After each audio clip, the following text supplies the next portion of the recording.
Ndagusuje neza kandi nguhaye ikaze. Nyita Prince Robert, umuhungu w'Imana. Abanyarwanda, abarundi, abagande, abantu bose bumva ururimi rw'ubwami bw'Imana, mbahaye ikaze, ndabakunda. Hanyuma ndi kumwe na Pascal, niwe muri kubona kuri kamera, tugiye kuganira. Pascal, ndakwakiriye. Murakoze. Ikaze mu mpaye, ndabashimiye. Imana ibaho umugisha rwose, ndanezerewe cyane. Yego, twibwire birambuye. Amazina yanjye nitwa Harerimana Pascal.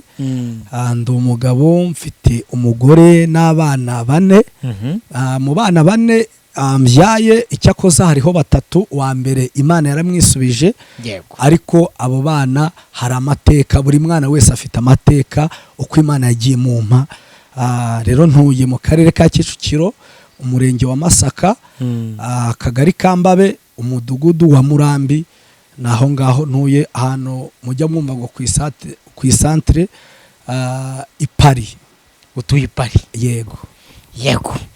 Ndakwakiriye kugira ngo twinjire mu kiganiro tuganire. Uri umuvuga butumwa bwiza bwa Yesu Kristo. Yego. Niwo muri mukora? Yego, niwo muri nkora. Ni nawo gutunze? Oya, ngewe ndasenga, noneho mu bitangaza n'imirimo Imana ikora. Yampaye icyo gukora, ndi n'umucuruzi. Madamu wanjye igihe nagiye kuvugira Imana yampaye aho gukorera kugira ngo umuryango ubone ibiwutunga tukiri mu isi. Impamvu nari nkubajije, hari abantu bavuga ubutumwa bwiza full ministry, donc akarya ari uko akoze uwo murimo. Hari n'abantu bakora umurimo w'Imana ariko bakaba bafite ubundi buryo bahubamo amahema. Hari nabyo abantu benshi bakunda kwitiranya. Umuntu ugomba gutungwa n'imirimo yo mu bwami bw'Imana ni umuntu ukorera Uwiteka, sibyo? Iminsi y'ubuzima bwe bwose. Yego. Ariko hari igihe umuntu aba afite ahantu adodera amahema, yego, yava kuyadoda akaza gukora umurimo w'Imana. Ibyo nabyo Imana irabyemera, nta rubanza bifiteho ku bantu.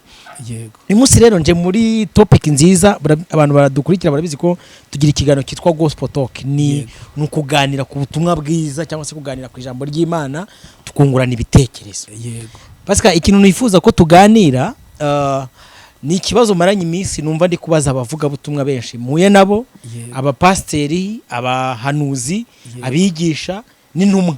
Yego. Sibyo? Yego. Ni ikibazo kigira kiti, ni gute twamenya gutandukanya? Yego. Sibyo? Yego. Umuvuga butumwa, umushumba, umuhanuzi w'Imana ndetse n'uw'isi, y'ubuzima busanzwe cyangwa w'inda, ndetse n'uwa Satani. Ese ko abantu bose baza batuvuga ko ari abakozi b'Imana, twamenya gute abagabura b'ibyera by'ubwami bw'Imana, Imana rurema, Uwiteka, ndiho, Yehova, El Shaddai, Adonai, nk'uko yivuze mu mazina yayo? Yego. Apana kuvuga ngo Imana y'u Rwanda, uri kumva? Apana zimwe zo mu Buhinde. Imana rurema, Uwiteka, ndiho, Arufa akaba na Omega. Ni gute umuntu yamenya ko umuntu ari umukozi w'Imana isumba byose? Yego. Abenshi bose bazavuga ko ari abakozi b'Imana, Uwiteka, Imana yantumye, kandi Imana uvuze utanditse ni nyinshi. Yego. Ba nyir'ubwite nibo babazi Imana bakorera, uri kumva? Ariko hari abantu, niba nakwita ngo ni intama z'imbaga cyangwa se abana batoya mu by'umwuka, batamenya umuntu bati ngende umukozi w'Imana, akaza kuri kamera ati ngende umukozi w'Imana, abantu bose bakakira. Ibyo bintu byatumye mu itorero ry'Imana cyangwa se mu murimo w'Imana hazamo icyasha gikomeye kugeza n'uyu munsi. Dufate nk'urugero rwa hano mu Rwanda, umuntu arahaguruka avuga ati ni umukozi w'Imana, bativuga uvuyeho. Yego. Siko bimeze? Uyu munsi ndashaka tugibwina tuganire kuri wowe, umukozi w'Imana nyakuri, Imana yo mu ijuru, numeze uti? Duheraho. Murakoze. Robert, ikaze mwampaye. Yego. Ngiye kubaganira ku mukozi w'Imana. Numva ngiye kubivuga ku ruhande rwanjye ko mbyumva, naho ngenda njya kuvugira Imana. Yego. Ubundi ngewe muri uyu murimo w'Imana, iyi Mana iyo dusomye Bibiliya tuhasanga inkuru za Sadraka na Meshaki na Abedenego babajugunya mu itanura ry'umuriro. Icyakoza nagerageje kubaza abavuga butumwa, abapastori, abashumba, bambwira ko icyo gihe ntago bari bahari, ariko babajugunya mu itanura ry'umuriro. Ariko Bibiliya itubwira ko uko Imana yari kera n'uyu munsi ni kwiri. Rero ba Sadraka na Meshaki na Abedenego bajugunya mu itanura ry'umuriro, sinari mpari, ariko hari itanura ngewe nagezemo, ndaje ndapfukama mpamagara Imana, ndavuga ngo iyi niyo Mana ngomba gukorera. Rero Imana ngewe ngomba gukorera so wenda dusubiye inyuma gakeya hari ukuntu uhamagara nk'umukozi Imana ukavuga ati vayo unsengere vayo ujye kubwiriza ahantu akavuga ngo banza unyohereze itiki kandi icyo ni icyaha ngiye kuntu mbyumva ibyo umuntu uramukeneye sibyo hari impano y'Imana imurimo kukugeraho nta buryo afite bwo kukugeraho uramuhamagaye avuga ati mbere yuko nkugeraho kuva hano wenda n'urugero ugirwamagana bategesha 2000 ntabyo afite binyohereza icyaha akoze n'iki yego Robert urakoze aho nta cyaha kirimo ngewe rero ntabwo mvuga Imana numva Saduraka na Meshaki na Abedenego ahubwo mvuga Imana nabonye iyo Mana ngiye kuvuga hano bampamagaye nimba Imana itabasha kumpereza amafaranga y'itike nkabanza nayisaba buri Imana ngiye kubabwira koko ndayizi cyangwa narayumvishije rero ngiyewe Imana mvuga Imana ndayibwira ngo Mana nkeneye ibikoresho nkeneye itike nkeneye ibyangombwa byo kugira ngo njye mu murimo wawe nge narabanjije ndasenga majije gusenga mbwira Imana ngo Mana nshaka kugukorera Imana irangije ndayibwira ngo nkeneye transport uyu munsi ahantu ngiye kubwiriza no gusenga sinjya amamagara umuntu ahantu bantumiye ngo nabanze anyohereze transport oya ahubwo narasenze Imana impikinyabiziga cyanjye icyo gihe ndavuga ngo Mana nzajya ndatwarira mu byaro kuko nta perime nari mfite Imana irambwira ngo Bibiliya yavuze ngo nitugiye ishyaka ry'ibyiza Imana izadushyigikira Imana ibonye ko mfite umutima wo kuyikorera irambwira ngo njye gukora provisoire nagiye kuyikora kuri 25 z'ukwa kane nkora rimwe nkora no kuri machine kandi sinigeze niga Imana imeza provisoire igeze ku itariki 12 z'ukwa 10 ndagenda nkorera perime Imana impereza perime Imana imaje kuma perime impereza ikinyabiziga cyane ubu aho bampamagaye rero mfata muri bwa bucuruzi bwanjye Imana yampaye nkakuramo aya essence nkashira mu kinyabiziga ubundi nkajya kuvugira Imana iyo ngezeyo ngiye gusoza bakavuga ngo baherekeze umukozi w'Imana ngenda babwira ngo Imana nababwiye irashoboye ni nge yahereyeho iyo rero yankoreye ibitangaza niyo naje kubabwira nkababwira ngo ayo mwari mugiye kumperekeza ni muyafashisha abandi bababaye hanga ku rusengero ngewe rwose nta kibazo wowe icyo ni igipimo yaguhaye yego ni ngewe Imana se ari jambo riri mu mubwiriza ibice bitatu iravuga ngo ikintu cyose kigenera igihe cyacyo hari abantu bakorera Imana bakennye sibyo aho kuri Pascal ni bavuga ati ngewe Imana jya wumva abantu b'Ikigali bavuga Imana itagwigukorera ngo nge sinzayikorera sibyo ese ko umuntu udafite ubushobozi we ntiyemereye gukorera Imana kugira impamvu uri kukubaza iki kibazo nukugira ngo tujye ibwina tumenye ngo umuntu ukorera Imana by'ukuri numeze ute ko Imana igenera umuntu kurira no guseka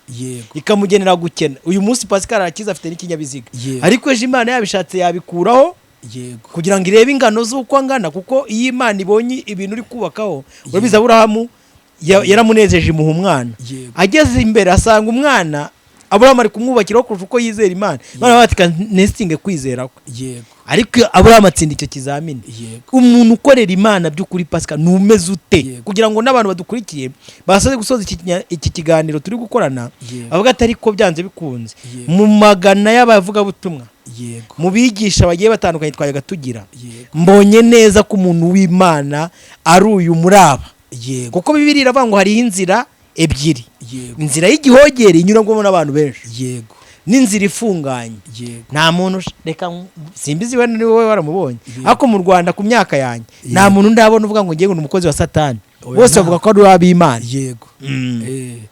rero Roba murakoze umukozi w'Imana nyawe Bibiliya tuvuga ko ni umuntu ukora iby'Imana ibyo data wa twese ashaka ibyo avuga n'ibyo akora bikaba bimeze nk'ubutumwa avuga buriya ari igihe najyaga ajya gusengera ahantu hamwe bakavuga ngo mujye mureba ngo ibyo mvuga ntimukarebe ibyo nkora uwo muntu ntago ngewe ntago najya mu murongo we uno umukozi w'Imana agomba ibyo avuga ibyo akora imigendere ye mbega bikagaragara umukozi w'Imana Bibiliya ngo tumere nk'abakozi w'Imana bagabura iby'Imana Nyandi magambo nkurikije uko ndi kukumva umuntu abasa n'ibyo agize gute n'ibyo akora niba ukora ku cyuma ugasa n'iki ugasa n'ifu iyo mukozi wo ku cyuma asa n'ifu utera amarange asa n'amarange rero n'umukozi w'Imana nimba Bibiliya iki gitabo ni Bibiliya yera.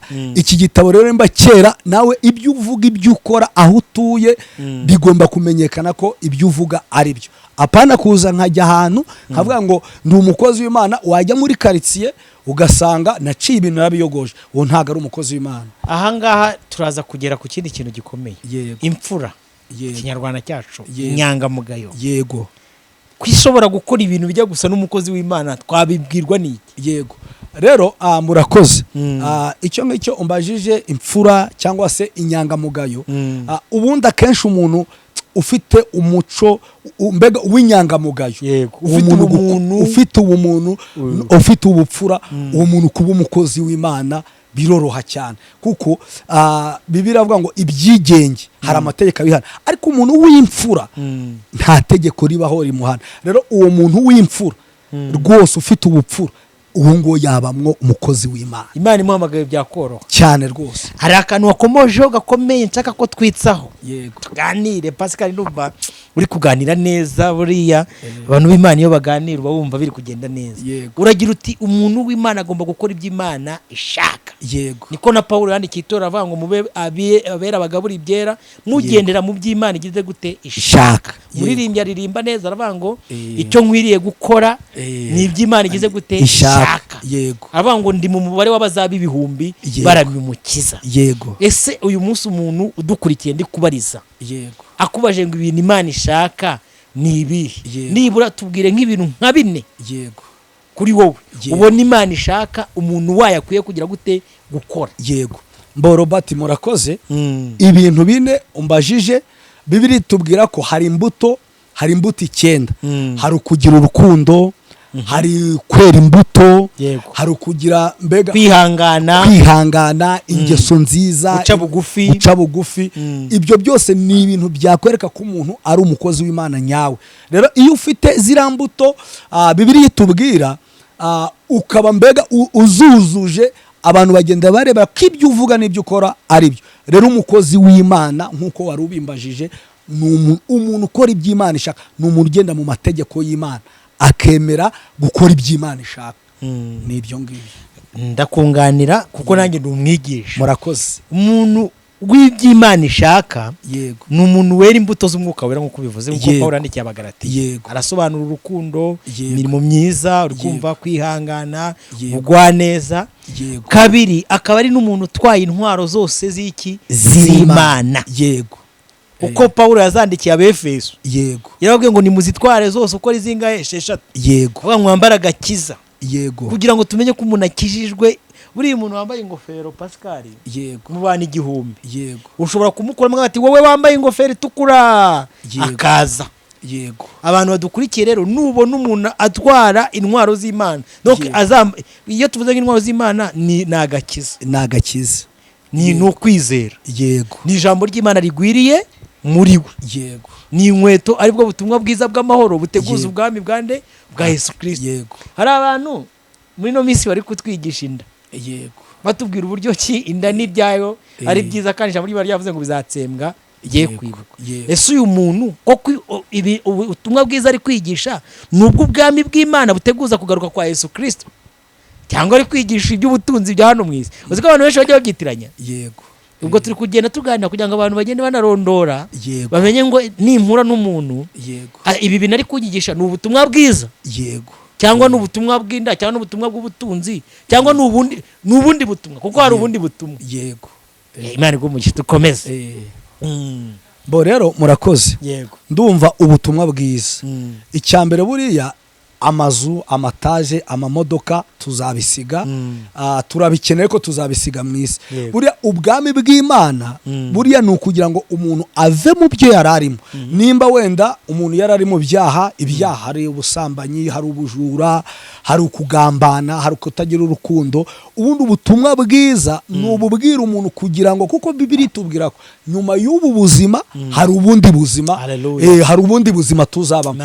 Rero kandi Bibiliya itubwira ko igihe tumaze muri iyi si kizaba gitoya kuko hari ubuzima bw'iteka tuzabamo. Rero njyewe iyo ndi kubwiriza abantu ubutumwa bwiza mbabwira ko bagomba kuva mu by'Imana yanga, mbega bagakora iby'Imana ishaka. Iyo tumaze kugira ngo nitumara kuva no muri ubu buzima tugeze hahandi Imana yaduteguriye, aho Yesu yagiye kudutegurira kugira ngo tuzabaneyo nawe, avuga ngo uyu mugeni nari naragiye kuba nakubwira ngo itaje n'amamodoka amavewiti n'iki. Nabonye abantu bose ijya nitegereza no irusororo bashyingura, mbona hari abasize amataje, hari abasize amakadasteri, mbona ibyo ngibyo ntabwo ari byo ngomba kubwiriza. Ahubwo ngomba kubwiriza abantu ibyo kuva mu byaha bagakurikira umwami Yesu, mbega umuntu wese agakurikira Imana n'umutima we wose. Noneho kandi Bibiliya yavuze ngo turi hano mu isi Imana izadukubira. Uyu muntu iyo yamaje kujya mu ruhande rw'Imana hari imigisha Imana itanga turi hano mu isi avance. Murakoze rero, ndumva umuntu wese yakagombye kujya abwiriza ibivana umuntu mu byaha yararimo akajya mu bwami bw'Imana. Impamvu nifuje ko dukora iki kiganiro, none bavuga butumwa bose nzajya mubona nabo iki kintu tujye tuganira. Yego. Uyu munsi wavuze akantu gakomeye buri Imana igumugisha. Yego. Akantu kuvuga ngo usa n'icyo ukora. Yego. Uzi ko umuntu asa n'uwo yizera? Cyane. Uzi ko umuntu asa n'umuntu yizera? Cyane. Rero mu bantu mudukurikiye ujye uhitamo uvuga ati umuntu ugiye kwizera asate. Yego. Pawulo yajyaga abwiriza abantu akavuga ati nibura mubashe niyo mwagera ikirenge mu cyanjye. Yego. Ariko ndabizi neza ko nanjye nageze mu icyanjye mu cya Kristo. Yego. Hari abantu benshi bamaze kugenda bazana inyigisho, tureke iby'ibyo by'ama etaje n'inzu. Ubonye ko abantu bose babonye ko bitakirya, nuje kuvuga bati nge ntago mbibabwiriza, ariko yagoronzo rukumva yongeye abibazanyemo bibanazemo. Donc abantu iyo abantu babonye ikintu bakivugirije induru bahindura imivuno. Hari abandi bantu bari kuzana izindi nyigisho zo kuva mu byizerwa, umuntu akaba adakora ibyaha pe. Icyo twita ibyaha hano mu isi ukabona ni imfura ni n'inyangamugayo, ariko inyigisho zabo zikaba zikura abantu mu byizerwa. Uzi ko hari abantu basoma Bibiliya bari gushakamo ikintu cyose cyarwanya Imana cyane babaho, kandi nabo bakitwa ko ari abavuga butumwa. Ariko biravuze ngo bazatsembwaho rwose. Nuza yavuze ko bagenewe kera gucirwaho iteka cyane. Ni abanzi b'umusaraba baseseye rwihishwa. Aha tugeze numva biryoshye, nanjye numva ndi gufashwa, kandi nawe nuko tugomba gufashwa. Iyo urebye Bibiliya uhereye mu itangira ukageza mu byahishuwe, Bibiliya ihera mu itangira ivuga Satani ko ari inzoka, ikagera mu byahishuwe imwita ikiyoka. Kuva icyo gihe guhera mu itangira kugeza mu byahishuwe, Bibiliya yerekana abantu b'abakozi b'Imana cyangwa se abagaragu bagabura ibyera, ikerekana n'abantu bakoreye Satani. Ni iki cyakwemeza yuko uri kumva uyu muntu koko ari umugabura w'ibyera? Turacyashimangira rya jambo kugira ngo byumve neza duhere mu itangiriro, kuko ababanje mu itangiriro abenshi kugeza mu byahishuwe, nko mu byahishuwe hari igihe Bibiliya ivuga maraya ukomeye, akavuga ngo avuga nk'umwana donc yambaye nk'umwana w'intama ariko avuga nk'ikiyoka. Umuntu yamenya gute umuntu iyi mvugo ko ari ikiyoka nubwo yaba afite ishusho yo kwera ariko hakari imbaraga zako? Bo murakoze Roba. Uyu muntu mbega wavuga ibintu buriya nibyo nababwiye. Navuze ko hari umuntu waciye umugani ntashaka kuvuga, aravuga ngo mwumve ibyo mvuga mwere kureba ibyo nkora. Bene uwo muntu uvuga ngo mwumve ibyo mvuga akenshi ntabwo aba ari kuyobora abantu mu nzira ya Kristo, ahubwo aba ari kubashyira nyuma ya Kristo. Ahubwo ngewe numva ko umuntu wese agomba kubwiriza ibintu bihuye n'uko ari muri karitsiye, ahasengera, ahakorera, mbega ukareba ko ukora iby'Imana ishaka. Uwo muntu ukora iby'Imana ishaka ayobora. Burarega buri icyapa ni icyapa kiyobora abantu. Rero umuntu udakora iby'Imana ishaka uri kumva ntiyakuyobora mu mugambi w'Imana, kandi nawe iyo nzira atayirimo akuyoboraho ari. Akuyobora aho ari ni hakuyobora. Umuntu atanga icyo afite ariko cyane ntabwo umuntu yatanga icyo adafite.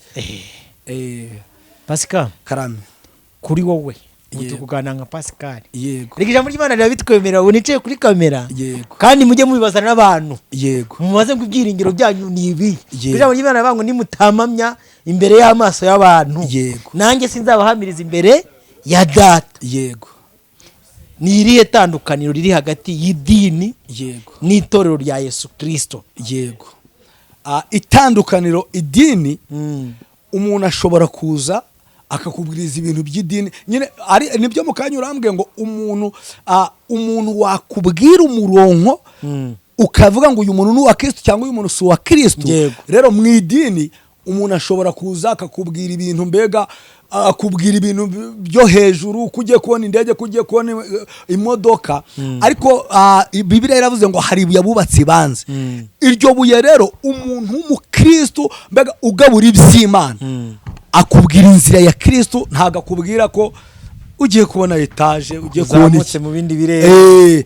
Oya, ahubwo umuntu akubwira aho ugomba ko doke wana subi inyuma. Urugero naguha roba o kugira ngo ngewe nze nkubwire ngo nguhereje ikijumba uyu munsi nkaguhereza, undi akaza akakubwira ngo ikijumba bagihinga gutya, ndakeka neza ugize umumaro nukweretse uburyo bagihinga, ngewe ukiguhaye urakirya ejo birangira. Ariko ninkwereka kuntu bagihinga uzahora iteka ubona ibigutunga, uzamenya. Yego, rero muri uru rugendo umuntu agomba kukubwira uburyo ugomba kubana n'Imana. Nubana n'Imana izaguhana byabi, ariko neza nkakubwira kubona bya bindi ntakubwiye kubana n'Imana izarangira.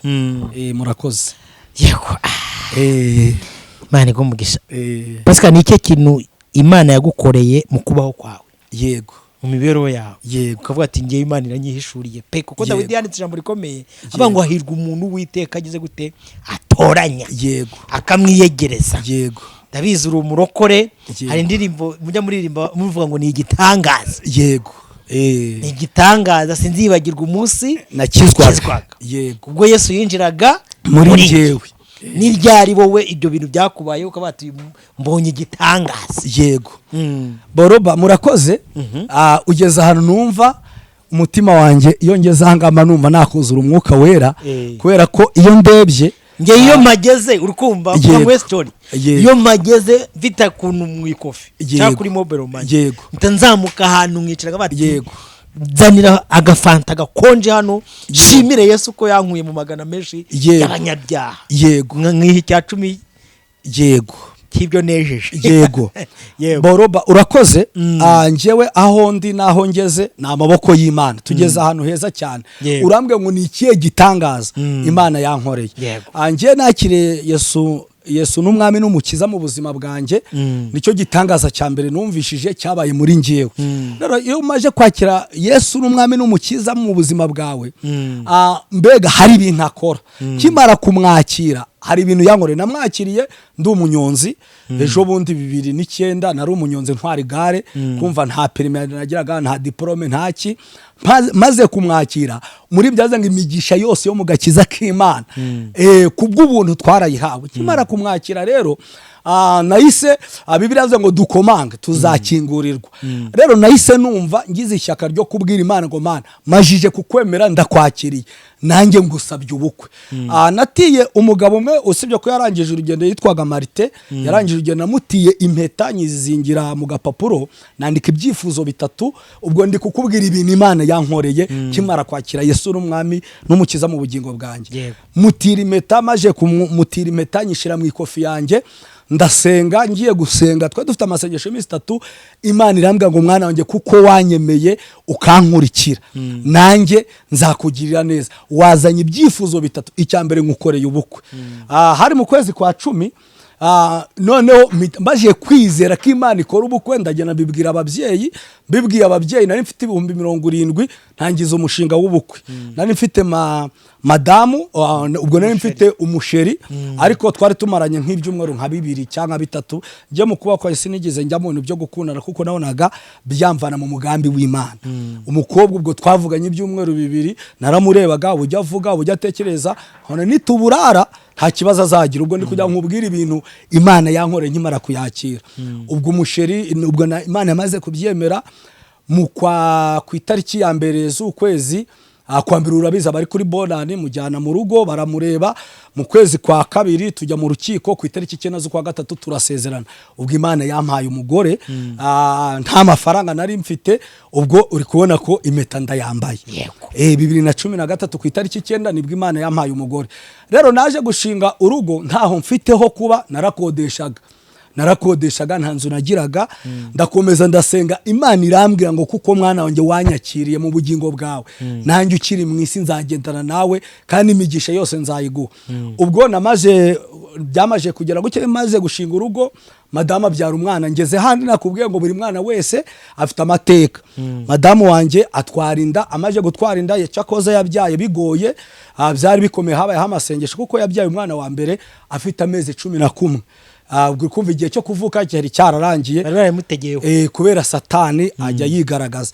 Noneho ndangije nafashe igihe, madamu wanjye ndasenga, mpamagara no kuri radio Umucyo, barambwira ngo ku cyumweru abahamagaye ari kuwa kane, barambwira ati ku cyumweru uzaba ukikiye umwana w'umuhungu. Ndavuga ngo mara ko madamu agiye kwa muganga inshuro 3 ubundi bizakunda. Ndavuga ngo ubwari wowe ubivuze. Madamu byageze kuwa gatandatu, hari ku muganda w'ukwezi urangiye, njya kumusura hano yari yagiye mu rugo, ariho yagiye kuba we. Navuga ngo hari binatambuka mu rugo. Ndangije ubwo ndagira njya kumusura, ndamwitegeza, mbona kandi abarabyara, mbona hari ukuntu baba bafite imbaraga nkeya, we mbona afite imbaraga nyinshi. Ndavuga ngo mana ndindira ijambo ryawe. Saa 12 zigeze z'umugoroba, yumva umutwe uramufashe, yumva ngo umugongo uracitse. Nge ntago wenda nigeze nabyara, ibyo ni iby'abadamu. Arangije arambwira ati sheri nshaka kujya kwa muganga. Nahise mpamagara moto ntayo nagiraga, nahamagaye mukuru wanjye, araza n'undi mumotari, bamujyana kwa muganga. Bigeze saa 2 abarabyaye umwana w'umuhungu. Ku cyumweru mu gitondo ndagenda nterura umwana w'umuhungu. Noneho mpita numva iyi Mana ngiye kujya nyivuga kuko ibintu nkoreye. Biragenda, umwana amaze amezi 6, umwana ararwara, birangira yitabye Imana. Amaje kwitaba Imana mpita mpanga ahantu nakodeshaga ko ngomba kuhava nkajya gutura ahantu biti Kabuga. Yewe n'intebe madamu yari yazanye nzihereza umuntu ntibuzifashe, ndagiye, ariko ndavuga ngo reka manze nsenga. Senza amasengesho iminsi 2, Imana irambwira ngo mwana wanjye humura, biriya nakoze ndabizi, nyuma nzakwiyereka. Nibwo bwa kabiri Imana yampaye umwana wa kabiri, uwo nawe aza ari umuhungu, yitwa Iradusubije Boaze. Uwo mwana ndamufite, yavutse 2015. Noneho amajije kuvuka, ubwo nari umunyonzi. Imana irambwira ngo mwana wanjye ubunyonzi mbukuyeho. Ubwo Imana imigishoro cyo gucuruza. Ndacuruza, bigeze 2017 Imana, ubwo ndi kukubwira ibitangaza nabonye gukurikira Imana, ntago umuntu ajya yicuza. Bigeze 2017 Imana irambwira ngo mwana wanjye nguhereje undi mwana. Aza ari umwana w'umukobwa, ndamufite, yitwa Iranezeza Kezia. Umwana ajya kuza, Imana yabimbwiye habura amezi 2, madamu afite inda y'amezi 7, habura amezi 2 avuka. Imana irambwira ngo shushanya azajya kuvuka inzari yawe, ufite inzu yawe. Rero ndi umugabo wo kubihamya, umwana agiye kuvuka mu mezi 9, ufite inzu yanjye ntuyemo. Cyakoze ari icyumba kimwe na saro, n'igikoni cy'amabati nk'icumi. Ubwo ndaje mbwira Imana ngo Mana ubu se zajya mbona hana abana bajyama, ndasenga. Imana yambwira ngo shushanya inzu y'ibyumba 3 na saro. Uyu munsi niyo ndimo. Imana yambwira ngo genda ubaka. Twe mu mujyi wa Kigali wacu kubaka ntago byemewe, ariko Imana yambwira ngo genda ubake, ndaguhagarikiye, kandi ntuye hano ku muhanda mu centre, nagenda shushanya ndubaka. Rero ubu aho ngaho niho ntuye ku mwana wa kabiri. Ubwo n'umwana wa gatatu, ubwo navuze wa kabiri kubera ko ari bo bariho.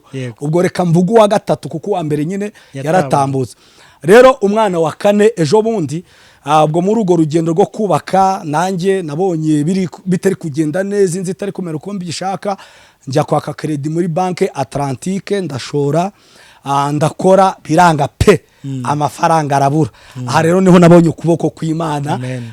Uyu munsi mubona gutya, ndi umugabo wo guhamya ko Imana irakora.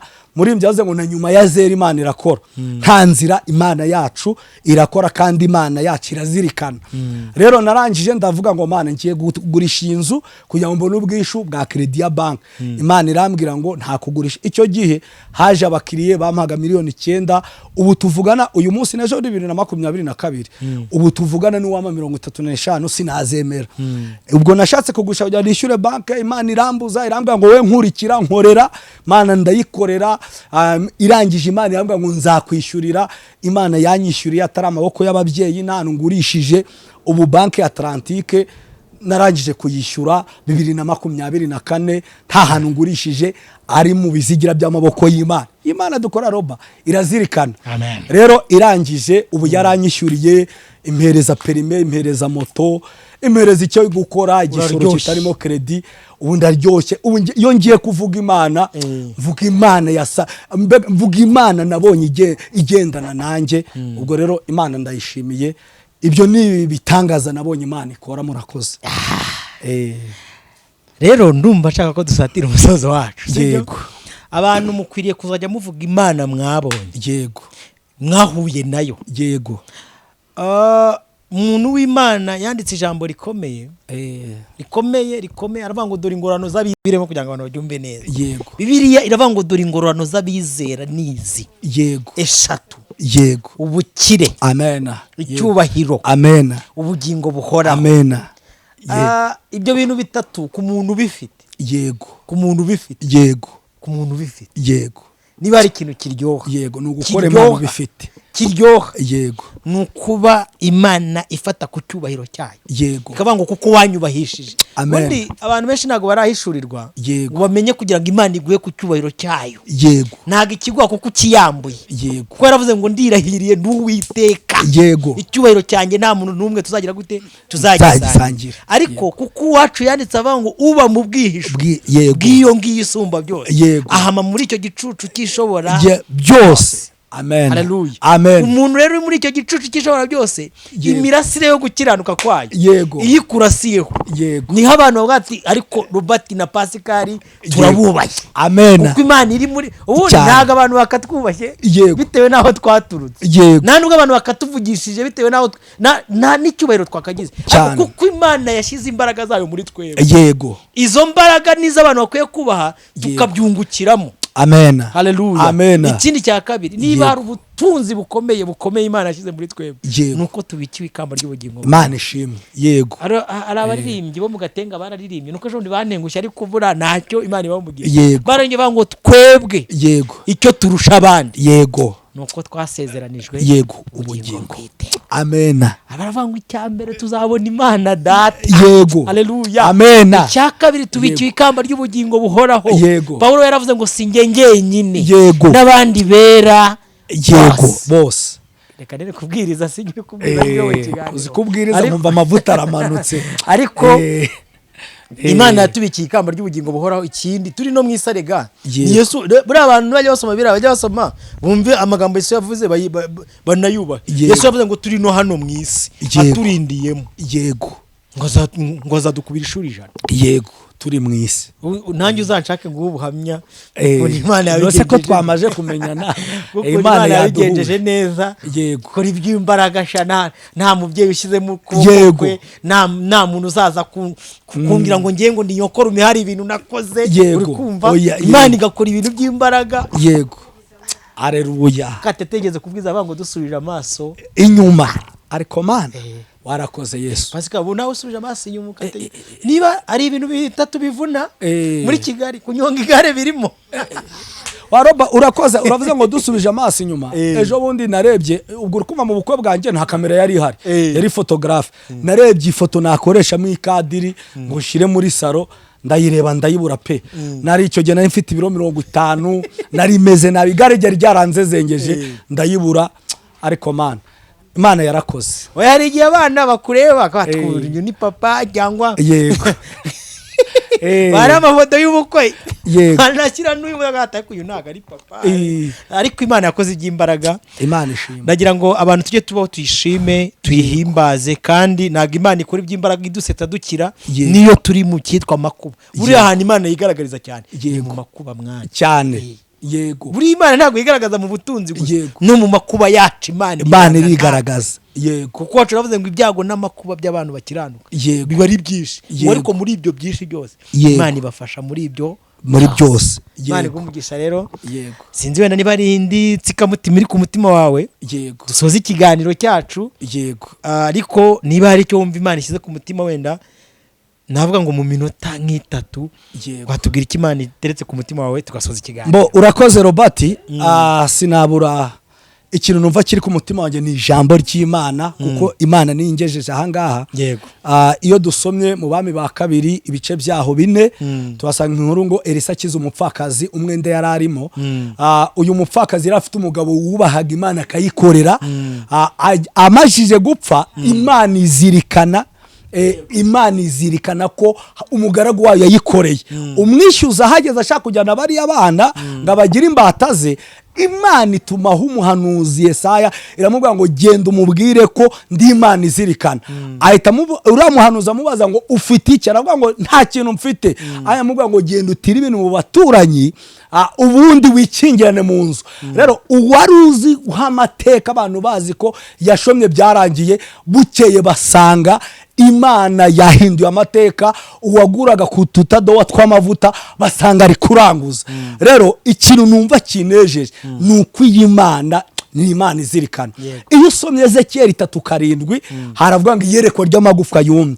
Iyo dusenze iyi Imana tukayikurikira n'ibyari byarapfuye nta nzira nta buryo, Imana ibiha icyerekezo buri gufwa, mbaga Imana igahuhisha akayaga kakaza. Imana ishimwe. Iyo usomye ubutumwa bwiza uko bwanditswe na Yohana ibice bya 9, iyo ugeze ku murongo wa 4 avuga ngo nkwiriye gukora umurimo wantumye hakiri ku manywa. Iyo ugeze ku murongo wa 5 avuga ngo nkiri mu isi ndi umucyo w'isi. Ikintu nakwifuriza abantu bose bari kunyumva, abanyarwanda n'abari hanze, ni ugutunga umutima umeze nk'uko Imana ishaka bagakorera iyi Mana. Nyuma y'ubu buzima hari ubundi tuzajyamo, ariko kudakorera Imana ni ibyaha mu isi birarangira. Umuntu akajya kubazwa nk'uko Lazaro na Nyamutunzi, ntabwo izo nkuru nzisubiramo. Lazaro agiye mu gituza cya Aburahamu, Nyamutunzi ajya kubabazwa. Rero kugira ngo muri iyi si nakifuriza umuntu wese unyumva gukora iby'Imana ishaka, cyane ko hanze ahangaha rwose abantu bararushye, abantu barababaye, imibare yabaye imibare, ariko ababa mu bwihisho bw'Uwiteka. Uko Eliya Imana yakoreshaga kiriya gikona akagitegeka kikamuzanira inyama ariko kageze Krete, uyu munsi Imana yacu iradutunze kandi tugaburiye neza. Ubu ngende mu bantu bafite isezerano roba, naho icyo cy'umuceri cyagura 10,000 kuko mfite Kristo, njyewe nzakirya. Naho icyo cy'inyama cyagura 20,000 uko ntunze Kristo. Umuririmbyi yaravuze ngo Yesu ni byose kumufite ntacyo nabasha gukena. Kandi kuri invitation yanjye hari ijambo rivuga ngo Uwiteka niwe mungeri wanjye sinzakena, narakurikiye Yesu sinzakena. Rero numva umuntu wese unyumva wese nave mu byarimo akurikire Kristo, mbega abo umukozi w'Imana yemere gukorera Imana, ntabwo azigera yikora amaboko. Murakoze. Abantu benshi bari badukurikiye ndabizi imibare yabo bari gutwara ngo batera ngo ikagwa mu kabandi, ariko hari ijambo Imana yabwiye Satani muri no misiri rukumfasha. Yaramubwiye ngo uvuye yego kuzerera mwiza. Iyo usomye ubutumwa bwiza uko bwanditswe na Yobu gice cya mbere, kuzerera mwisi. Imana iti witegereje, ati narebye. Kwa Yobu se wahanyuze? Ati nahanyuze. Wamubonye neza? Ati namubonye. Wabonye ko ari umukiranutsi? Satani ati nabibonye, ariko hari ikintu kimwe wakoze, waramukijije. Arashega. Satani arashega. Imana iti mushete nkurinde ubugingo bwe, urebe ukuntu umuntu ankiranukira by'ukuri. Reka mbifurize kuba mwagira ubuhamya Imana ibatangira, igahamya mu bantu kamati. Haleluya. Umukiranutsi wanjye. Imana ishimwe. Icyama umuntu wese udukurikiye, Imana igahagarara ikavuga ati ariko nubwo isi itabyemera, nubwo isi itabishaka, uyu muntu ni umukiranutsi wanjye. Jambo Imana bangwa abera bo mwisi bose, bose ari abapfuye, ari abariho n'abazavuka, ngo abo ngabo ni imfura z'Imana yishimira. Icyama Imana rero ukava mu mubare w'umukumbi mugari, ukinjira mu mubare w'umukumbi muto. Nanjye nicyo mbatuyeho. Imana igumugisha, ihe n'umugisha abantu bose bari badukurikiye, kandi ubwo muzafashwa twebwe twagiye akacu tugakuyeho, ariko ndifurije kugira ihirwe n'Imana mu buzima bwacu. Nimero ya Pascal 078 44 59 71 uzifuza kumuvugisha nushaka ko basengana. Dufite ngendi president wa groupe Intwarane, dusenga ibyo byose nemereye gukorera Imana, Imana impereza indishyi z'akababaro. Dusenga kuwa mbere ni 2 mu kwezi, dusenga kuwa mbere tukerenzamo undi, tugira igiterane kiza abantu barabohoka, hari abantu barekeye kuzajya kwivuriza hanze, bose baraje turasenga Imana irabakiza, kandi nta feza n'izabo. Bega hari ababaga mu kode barembejwe n'ubukode, uyu munsi batuye mu mazu yabo. Rwose iyo groupe bazaze dufatikanye gusenga, umuntu aza rimwe, iyi Imana igakora icyumutse. Ndabararikira kuzaza n'ejo ndi kuwa mbere tuzaba turi kumwe n'umuvugabutumwa witwa Rukundo. Ni karibu, murakoze. Ndabashimiye mwe mwese mwabanye natwe muri iki kiganiro, kandi ubuntu bw'Imana n'urukundo rwayo bibatwikire. Icyo mbifurijeho nifuza Pascal nawe udukurikiye, nuko Imana y'amahoro yarinda umubiri wawe ntuzeho umugayo, umwuka wawe ntuzeho umugayo, ndetse n'ubugingo bwawe ndetse n'ubutunzi bwawe ntibikazeho umugayo, kugeza igihe umwami wacu Yesu Kristo azaza gutwarira itorero. I love you so much. Mwakoze kubana natwe. Naho ubutaha. Shalom. Shalom.